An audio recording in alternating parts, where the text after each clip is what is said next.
I like to once again talk about this particular tree, and I understand that I've already presented this particular specimen.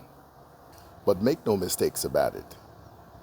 This is my dwarf variety pomegranate, and is being grown in a 40-gallon container.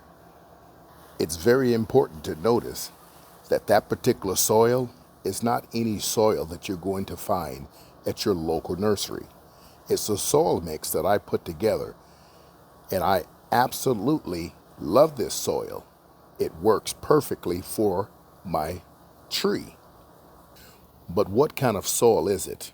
To be honest with you, it's a soil with a pH between 5.5 and 6.5. Why acidic? Well, I'll explain it to you. When it comes to pomegranate, that's exactly what they want. And you need to keep that pH right where it needs to be. Pomegranates can be very finicky. Now, when pomegranates are being grown in the ground, they can pretty much grow in any soil. But when they're grown in a container, well, you just can't throw any old soil in there.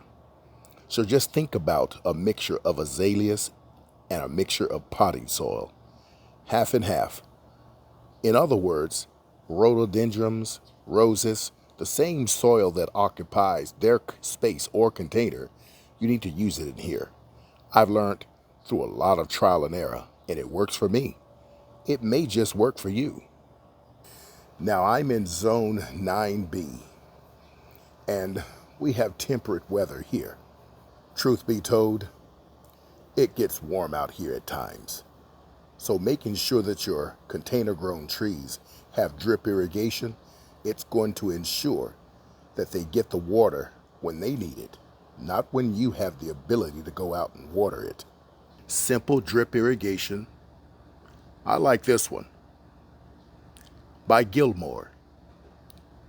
Let me share with you my settings for my container trees.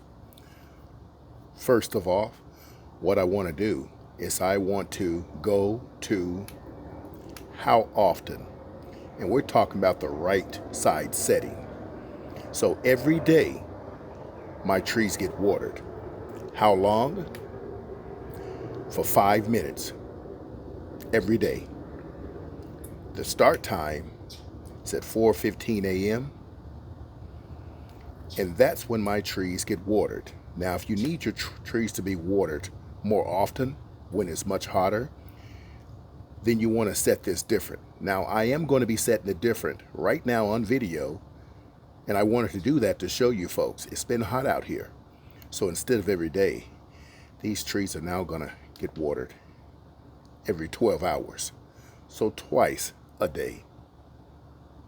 Turn it back to run, and it's set, and forget it.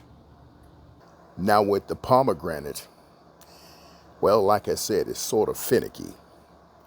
So you could use compost, but I prefer the azaleas and a mixture between that and potting soil made by Greenall. I combine those two, but I also add something else, and this something else is very important.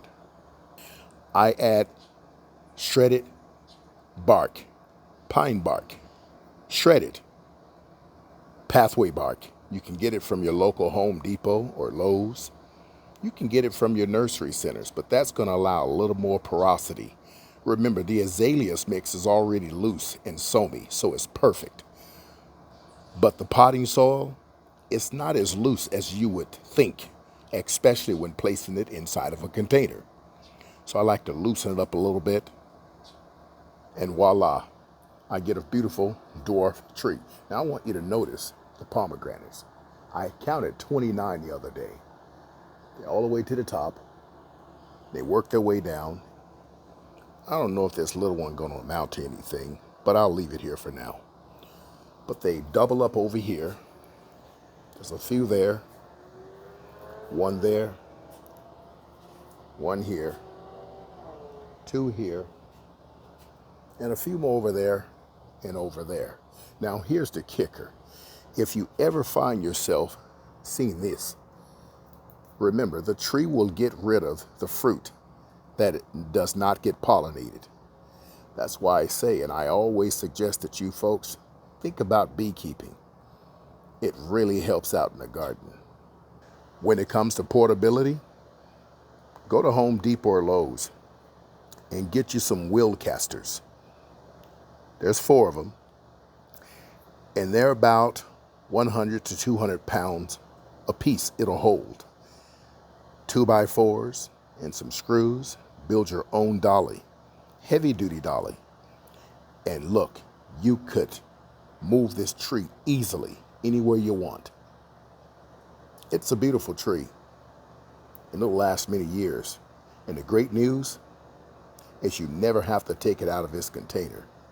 It'll remain in that container for the life of the plant.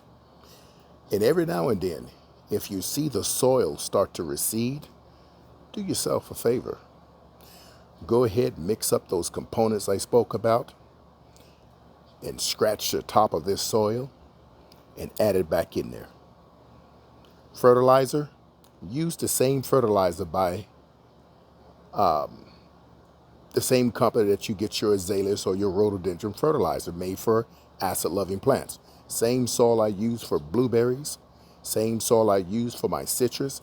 It's the same soil and fertilizer I use for this plant. And trust me, the fruit comes out delicious.